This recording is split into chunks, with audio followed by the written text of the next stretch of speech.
रामचरितमानस में तुलसीदास जी लिखते हैं, प्रबिसी नगर कीजे सब काजा, हृदय राखी कौशलपुर राजा।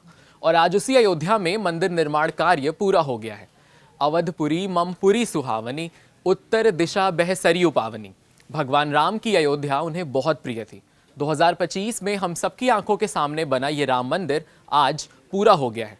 जिसकी चर्चा सदियों से होती रही, वो राम मंदिर, जिसका इंतजार पूरी अयोध्या को था, वो राम मंदिर, जो हजारों लाखों राम भक्तों की आस्था का केंद्र है, वो राम मंदिर, जो प्रतीक है भगवान राम की, उनके कर्तव्यों की और उनके चरित्र दर्शन की, और उस विशाल वंश की जिसका धर्म था प्राण जाए पर वचन न जाए। धर्म और संस्कृति की गाथा यहाँ सिर्फ इमारत नहीं बल्कि भारतीय इतिहास और भावनाओं का प्रतीक है। राम मंदिर का इतिहास सदियों पुराना है। अयोध्या को राम जन्मभूमि माना जाता है और कहा जाता है। अयोध्या भगवान श्री राम की जन्मभूमि है। मध्य युग में ये स्थान विवादित हुआ। 1992 में बाबरी मस्जिद के ढहने के बाद ये मुद्दा पूरे देश की राजनीति और समाज में गर्म रहा। लेकिन ये संघर्ष केवल भूमि का नहीं बल्कि संस्कृति, आस्था और न्याय का भी था। जैसा कि श्री रामचरितमानस में कहा गया है, धर्म जगे तज नहीं, भय समेट सब काम। यानी धर्म की जागरूकता में सभी कार्य संपन्न होते हैं। और यही भावना आज राम मंदिर निर्माण में दिखती है। 2019 में सर्वोच्च न्यायालय के निर्णय के बाद राम मंदिर निर्माण का मार्ग साफ हुआ। पहले चरण में भूमि पूजन और सुरक्षा तैयारियां हुई। 2020 और 21 में मंदिर के नींव की योजना बनाई गई। नींव का कार्य रामकथा के अनुसार विशेष मंत्रोच्चारण और पूजा के साथ शुरू हुआ। मंदिर का डिजाइन भारत के प्राचीन वास्तुकला शास्त्र अनुसार है। भव्य गरुड़ स्तंभ, शिखर और गुंबद जैसी संरचनाएं राम जन्मभूमि की ऐतिहासिक पहचान को दर्शाती हैं। आज राम मंदिर निर्माण अपने अंतिम चरण में है। मंदिर के मुख्य शिखर और गर्भगृह का काम तेजी से चल रहा है। पत्थरों की नक्काशी और सजावट पर ध्यान दिया जा रहा है ताकि ये धार्मिक और ऐतिहासिक दोनों दृष्टि से अद्वितीय बने। विशेषज्ञ मानते हैं कि यह निर्माण केवल वास्तुकला का कार्य नहीं बल्कि आस्था और राष्ट्रीय पहचान का प्रतीक है। पूरे विश्व में प्रभु राम के भक्तों में एक अलग ही उत्साह आज देखने को मिल रहा है। अयोध्या में आखिरकार वो दिन आ गया जब प्रभु श्री राम का भव्य मंदिर बनकर तैयार हो गया है। राम मंदिर से जुड़ी एक बड़ी जानकारी ट्रस्ट के महासचिव चंपत राय ने साझा की। चंपत राय ने बताया कि अयोध्या में बनने वाला प्रभु श्री राम का भव्य मंदिर अब बनकर तैयार हो गया है। आइए पहले आपको सुनवाते हैं कि श्री राम जन्मभूमि ट्रस्ट के महासचिव चंपत राय ने इस पर क्या कहा है। श्री राम जन्मभूमि मंदिर और एसोसिएटेड स्ट्रक्चर्स सभी का निर्माण कार्य पूर्ण है। मंदिर जो पत्थरों का बना है, नागर शैली में है, उसका निर्माण पूर्ण हो चुका है।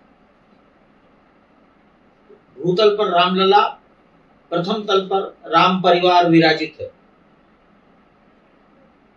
कलश ध्वजदंड स्थापित हो चुका है।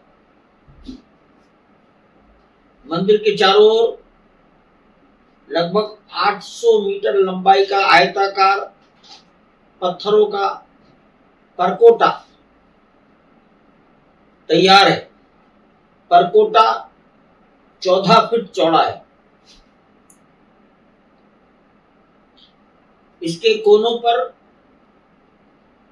शिवलिंग, गणपति, सूर्यदेव और भगवती विराजमान है। मंदिर बने दक्षिणी भुजा में हनुमान जी, उत्तरी भुजा में माता अन्नपूर्णा के मंदिर बने हैं। इन पर भी कलश और ध्वजदंड लग चुके हैं। इसके अलावा राम मंदिर के साथ ही परकोटे में बनाए जा रहे सभी मुख्य मंदिरों में, जिसमें भगवान शंकर, गणेश, हनुमान जी, सूर्य, भगवती माता, अन्नपूर्णा, शेष अवतार मंदिर पूर्ण रूप से तैयार कर लिया गया है। इस पर ध्वज, दंड एवं कलश भी स्थापित कर दिया गया है। सप्त मंडप में जितने भी मंदिर हैं, जिसमें महर्षि वाल्मीकि, महर्षि वशिष्ठ, महर्षि विश्वामित्र, महर्षि अगस्त्य, निषाद राज, माता शबरी, माता अहिल्या के मंदिर भी पूर्ण हो चुके हैं। इसके अलावा संत तुलसीदास, जटायु, गिलहरी की प्रतिमा भी स्थापित कर दी गई है। दरअसल अयोध्या में 25 नवंबर को ध्वजारोहण का कार्यक्रम होना सुनिश्चित हुआ है, जिसके मौके पर 10,000 विशेष मेहमान और खुद भारत के प्रधानमंत्री नरेंद्र मोदी अयोध्या में मौजूद रहेंगे। 25 नवंबर की वो तारीख है जब श्री राम मंदिर से प्रधानमंत्री मोदी राम मंदिर की पूर्णता का संदेश देंगे। तो विश्व में बैठे राम भक्तों को इससे बड़ी उत्साहना और क्या होगी। चंपत राय ने स्पष्ट किया कि दर्शनार्थियों की सुविधा और व्यवस्था से जुड़े सभी कार्य लगभग पूरे कर दिए गए हैं। वहीं मानचित्र अनुसार सड़कें और फर्श पर पत्थर लगाने का काम किया जा रहा है। साथ ही भूमि सौंदर्यीकरण और हरियाली का कार्य जारी है, जबकि 10 एकड़ में पंचवटी का निर्माण तेजी से किया जा रहा है। गौरतलब है कि श्री राम जन्मभूमि परिसर में ध्वजारोहण समारोह के दौरान परिसर की सुरक्षा अभेद्य रहेगी। आयोजन में कोई अनधिकृत व्यक्ति नहीं प्रवेश कर सकेगा। अति विशिष्ट जनों के अतिरिक्त केवल आमंत्रित अतिथियों को ही प्रवेश मिल पाएगा। इसी कारण अतिथियों को सुरक्षित ढंग से आमंत्रित किया जा रहा है। प्राण प्रतिष्ठा की तरह ही आमंत्रण कार्ड पर एक कोड अंकित रहेगा और अतिथियों के प्रवेश के लिए एक पास निर्गत किया जाएगा, जिस पर विवरण अंकित रहेगा। श्री राम जन्मभूमि तीर्थ क्षेत्र ट्रस्ट की ओर से मंदिर के निर्माण की पूर्णता पर प्रस्तावित वृहद उत्सव में प्रधानमंत्री नरेंद्र मोदी को आमंत्रित किया गया है। अयोध्या में स्थित श्री राम मंदिर से लोगों की खास आस्था जुड़ी है। बरसात हो, गर्मी हो, हर मौसम में ही रामलला के दरबार में श्रद्धालुओं की भीड़ रहती है। अब मौसम थोड़ा थोड़ा सर्द भरा रहने लगा है। इसे देखते हुए श्री राम मंदिर ट्रस्ट ने राम मंदिर में दर्शन और आरती के समय में बदलाव किया है।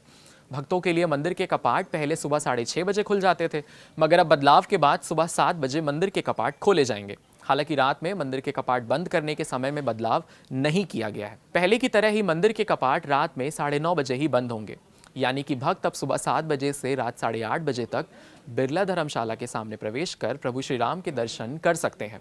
दोपहर में भोग आरती 12 बजे होगी, जबकि रात्रि की भोग आरती जो पहले रात 10 बजे होती थी वो अब 9:30 बजे संपन्न होगी। ये संशोधन न केवल पुजारियों और सेवकों के लिए है, बल्कि श्रद्धालुओं के लिए भी अनुकूल रहेगा। भक्तों को आरती के समय के अनुसार दर्शन की बेहतर योजना बनाने में सहूलियत मिलेगी। राम मंदिर ट्रस्ट श्रद्धालुओं की सुविधा को लेकर लगातार प्रयासरत है। दर्शन व्यवस्था के साथ साथ ट्रस्ट ने अन्य सुविधाओं में भी सुधार किए हैं। दर्शन पास अब निःशुल्क उपलब्ध है और दिव्यांग श्रद्धालुओं के लिए व्हील चेयर की सुविधा भी दी जा रही है। ट्रस्ट का कहना है कि हर आगंतुक को बिना किसी असुविधा के प्रभु श्री राम के दर्शन कराने के लिए सभी आवश्यक इंतजाम किए जा रहे हैं। राम मंदिर केवल इतिहास का अध्याय नहीं, बल्कि भविष्य की प्रेरणा भी है। ये हमें याद दिलाता है कि आस्था और धैर्य के साथ किए गए प्रयास समय के साथ कैसे फल देते हैं। राम मंदिर केवल धार्मिक स्थल नहीं, बल्कि राष्ट्रीय गौरव और संस्कृति का प्रतीक है। ये दर्शाता है कि हमारी आस्था और मेहनत मिलकर बड़े सपनों को सच कर सकती है।